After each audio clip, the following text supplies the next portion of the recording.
Hey there, welcome back to another episode of Brave, Bold, and Unfiltered. Today I'm kicking off something very different, and I think you're really going to like it. It is a 14-part episode series where I'm going to walk you through each chapter of my book, Burn the Map. And whether or not you've read it, you're going to get so much out of each of these episodes. Now, I hope that you will get yourself a copy because you can do what I do. I even wrote the book, and you can highlight, you can make notes. One reader recently posted that she could see herself going back and reading this book over and over and over, which I love, but also just flipping through randomly to a page or a section and finding something that's applicable to her life. So I hope that you will get yourself a copy, but no matter, enjoy this entire series because it's really going to be impactful. You're going to love the wisdom and the inspiration and how it's going to help you build more courage in your life. And then I have sprinkled throughout some small parts, small but powerful parts of other people's stories and journeys. And I know you'll find inspiration in each of those too. So I really wanted to start out. I'm not going to be reading this book, by the way. This is not going to be like an audio book where I just spend episode after episode reading you the book. You can get the book and read it yourself. Because what I wanted to do was be able to expand on and highlight and point out certain points within. But I do want to start out this first episode because this one is just the introduction. Next week, I will start talking with you about chapter 1. But in this introduction, actually, if you have the book with you, you'll see that before you even get to the introduction, I just wrote a letter. And I think it's important for you to kind of get the feel for this book. And I think maybe the best way to do that is for me to just read this introductory letter to you. To the warrior in you. Not all warriors run toward danger. Some are dragged into battle. Some wake up in a war they never saw coming, barefoot, bruised, walking through emotional minefields, unsure how to get to the other side. Some warriors are loud, some are quiet. Some lead armies, others just lead themselves out of bed. Some fight with words or silence, some with tears, and some with faith the size of a seed. You might not feel like one right now. Maybe you're barely holding on. Maybe your heart feels like it's been shattered and reassembled, or you're just tired of holding it together. Maybe life hit you so hard you're sitting in the rubble, staring at the ruins, wondering who you are now or where to go next. You may be ready to move, just waiting for a spark of encouragement. Every journey is unique, but we share many of the same challenges and emotions, regardless of where we've been or where we're headed. If your story doesn't look like mine or anyone else's, if your voice is different or your scars run in another direction, that's okay. Whether you're just catching your breath or ready to take your next bold step, you don't need to know the whole way forward. You'll find it as you go. You don't need a sword in hand today, just the willingness to keep moving. What's important is that the world is waiting for you to stand up and live victoriously. Valerie. P.S. While I often speak to women in this book because that's who I've stood shoulder to shoulder with the most, this message is for anyone in the fight of their life. And I dedicated this book to anyone who walks through fire or who's walked through fire. But let's put it this way, whether you've walked through it already or it's coming in the future, because it is coming in the future for all of us, now is the time for you to build courage. And so really, why did I even write this book? Many of you found me because you read my first book, Still Standing After All the Tears, and I've written a couple of books in between and some valuable workbooks that go with Still Standing After All the Tears. But I really wanted to take this message wider and deeper because even if you are someone who has a son or daughter in addiction and you've walked that horrific journey that I did for 15 of my daughter's 30 years of her life, there's other things that happen in your life. I mean, it would seem like it would be fair if you have to deal with that. That should be the only thing. But life doesn't work like that. We are all going to have losses. We are all going to experience what I call life's two by fours, the unexpected. Because the fact of the matter is, and actually the first, in the introduction of this book, the first words that I say is life rarely goes as planned. And isn't that the truth? We all know that one person, that one person that seems like, wow, their life's going exactly as they planned it. But for most of us, it doesn't work like that. And definitely there are probably people in your life that have an easier route and their map does seem to be working. But for a lot of us, all of a sudden we're just standing in the rubble, wondering what in the hell happened to our lives. And sometimes the hits keep coming. I talk about that in this book because this is not about, courage is not a one stop destination and, you figure it out and you get there and everything's great. It's a lifelong process. But let's face it. I mean, I'm pretty sure you're going to agree with me on this. Life is tough. It's hard. We are all going to suffer. If you've lived a couple of decades on this planet, there's no doubt you've been blindsided by something. Fear has come calling. And so for some of us, we had our lives planned out, right? We figure it all out. We're working really hard on this is the direction. And then something comes along and life says, no, not going to work like that, Valerie. Sorry. It could be something huge. Like, when my daughter at 15 just started going off the rails. So that's why I actually said in this book that a lot of people kind of think maybe that my map started burning when Jamie was murdered, but it really was a slow unraveling. When it all began is when I had married Rich a couple of years before that. And, I thought, wow, now life's going to be great. The family's complete. We'll work out all the quirks of putting a family together. But I thought it was going to be great. I literally thought my life was going to be amazing. And then suddenly at 15, Jamie just went off the rails. It was like a different person. This gifted, I mean, I know everyone says they have a gifted child, and I believe it because I think they're all gifted. But it was just that Jamie was so left brain and right brain, and she could sing and she was artistic. At the other side of her brain was she was so quick. People think I'm quick witted. Man, that girl was quick. And so for 3 years, I tried to figure out what was going on and tried to fix it. And she's doing all sorts of stuff that I never would have imagined her doing. And she quit youth group and she quit pretty much school. She quit her friends. She quit everything. And, she really was the girl who had it all. And so it was kind of like my map just was kind of singed and it just started unraveling. This wasn't what I'd planned. This wasn't the amazing life I thought was going to happen. And then when she was 18, the unthinkable happens, right? She's shot by her ex-boyfriend. And it was a near fatal gunshot wound. It was very, very serious. I mean, they literally spent hours cauterizing vessels and veins and then sewed her up or stapled her up, I should say, and waited to see if she would live. And, that's when my map was really torched. But really then I thought, well, wow, how much worse can it get, right? How almost died.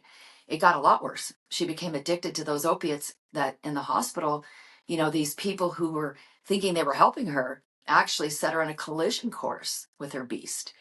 And so she becomes addicted to opiates and eventually to heroin. And so the entire map of my map's gone, right? And I don't know about you, but also in between all of that, I had a lot of other things happen. Deaths of people very close to me in my family. We had a friend betray us and stole our savings. We had lots of different things happen, like like life. And so the whole idea of burn the map is that we have to be so careful that if we get stuck on this is the plan, this is what I have to force this to happen, we're going to end up with a very frustrated life. So burning the map doesn't mean giving up. It's quite the opposite. It means that we accept things that happen because there's so much in life we can't control. And I go over that in this book too. So much in life that we can't control. So we don't have to, just say, okay, well, whatever, then I just won't try anything. That's not what it's about. But it is about accepting that life is going to be tough, that you're going to have hurdles and roadblocks, and that even if the worst happens, the unthinkable, like the knock on the door that I got telling me that my daughter had been murdered. And that was 9 years ago, by the way, my friends. So if you think that, well, yeah, all your stuff's in the past, no, trust me, I've got a lot of challenges going on right now. And one of them is that, 9 years in, we don't have a murder trial yet. This legal process is taking almost a decade now. And then who knows, even, he could not be convicted. And even if he is, then there's appeals. This is a lifelong thing. So I guess the reason I'm saying that is I don't want you to think that, oh, well, you have it all figured out, Valerie, and, it's sad and everything about your daughter, but at least it's in the past and, you can move on. Well, even if this guy is convicted, there's no closure. I can't bring her back. I don't know how I'm going to feel, honestly. I'll let you know when the trial finally starts one day. I will let you know how we're feeling about that. But the point is that I'm still walking through these emotional minefields. And so while I might not have the same map, we have to believe in something bigger. We have to start trusting God with our lives and trusting ourselves that we can figure it out and that we can alter the course and pivot. And there's just so much in this book that is going to help you. And I'm really looking very, very, very forward to this entire podcast series, possibly even more than I've looked forward to any podcast that I've done so far. And I will have some episodes where I will have my co-host, Sean, will be sitting in the chair with me, and we will have different perspectives on the topics in that chapter. And then I've got a couple of surprises too. They won't just be me sitting there. I'm going to give you snippets of interviews from some of the people in the book, hopefully all of them, and also one kind of different way that I'm going to do the podcast. So this next series of 13 more after this one, you are going to love. But let me quickly tell you what the chapters are so you can get excited, get looking forward to, and in the meantime, go buy the book. So if you get burned the map, don't think then, oh, well, I don't need to listen or watch this podcast series, because, anytime you take a topic and then you come at it from different angles, or even hear a repeating message, it's valuable. And, I don't think that it's possible for us to hear just one thing one time and we're all good. Think about how many times you've heard a quote, right? For the 50th time, and you go, oh, wow, that's amazing. Yes, that made sense to me. And you're going, wow, I heard that 49 other times, right? But for some reason, you needed to hear it in that moment. So we definitely need repeating concepts and wisdom and perspective. So next week will be chapter 1, and it's called When Life Burns the Map, or You Do. And the reason I titled it in that way is because it's not always that life just, singes your map like what happened to me. Sometimes we decide to do it. We consciously decide. Other times we burned our own map but didn't really realize how close we were standing to the fire, right? So sometimes it's by choice and sometimes it's by circumstance, something that just comes out of left field, that 2x4 or that long ride on what I call the roller coaster from hell. Chapter 2 is called Fear is Killing Us. This is so critical for you to get down in your life, because I firmly believe that the beast's number one tactic is fear. If he can keep us in fear, we are never going to get out of our situation. We're not going to overcome shame, guilt, or that grip that loss or grief has over us, any number of things. We're not going to stop that trauma in its tracks. We're not going to change our attitude. We're not going to go out and start that business. We're not going to change our lives. We're not going to write that book. And the list goes on and on and on.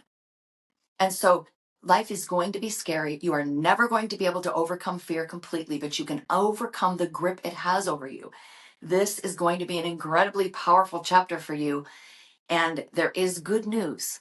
When I talk about the beast, there's good news, because you've got someone far more powerful than the beast who's watching your 6. The third chapter is called The Big Fat Lie. And this big fat lie is that courage is for other people. It's not for you. It's for those people who seem naturally wired toward it. And when I prove to you in this chapter that you're courageous, I hope that you will really get that down deep inside of you. And I'm going to tell some stories that are going to surprise you about people that you would have thought would be those courageous people. And one more obvious warrior that I'm going to introduce in this chapter, but then you're going to find out later on that he still has fear. The next chapter is called Master the Warrior Mindset. And so really the battle starts in our minds, right? I mean, everything is about how we think, our perspectives we have on life, how we decide to think about ourselves, other people, and situations. And I've got a really super cool tool in here that I'm introducing in this book. And it's really simple. I mean, you can use it anywhere and for life and in so many different types of situations. So this is a really jam-packed chapter. And that tip I told you about is just one part of it.